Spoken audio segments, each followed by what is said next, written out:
Andre Rosiade nyinyir, netizen semprot Pratama Arhan, jangan lagi ajak mertuamu. Mertua Pratama Arhan, Andre Rosiade membuat emosi netizen dan jagat maya setelah timnas Indonesia mengalahkan Bahrain 1-0 Selasa tanggal 25 Maret tahun 2025. Politikus Partai Gerindra ini dianggap nyinyir kepada bek FC20, Miss Hilgers telah membohongi publik dengan alasan cedera. Padahal, kata Andre Rosiade, dalam data hasil tes MRI, Hilgers sehat. Pernyataan kontroversial Andre diawali dengan rasa syukur timnas menang dan mengapresiasi langkah tegas Ketua Umum PSSI, Erick Thohir. Alhamdulillah Indonesia menang. Selamat Timnas Garuda. Selamat Chief Erick Thohir yang secara tegas melakukan pembenahan di internal timnas, tulis Andre Rosiade, dikutip pada Rabu tanggal 26 Maret tahun 2025. Penasihat klub Semen Padang FC itu memuji penampilan Rizky Ridho selama 90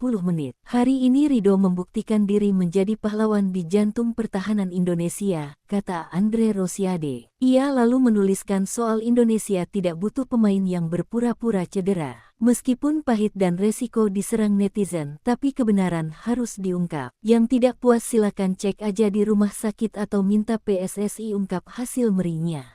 Tidak boleh ada pemain yang merasa lebih besar daripada timnas, ujarnya.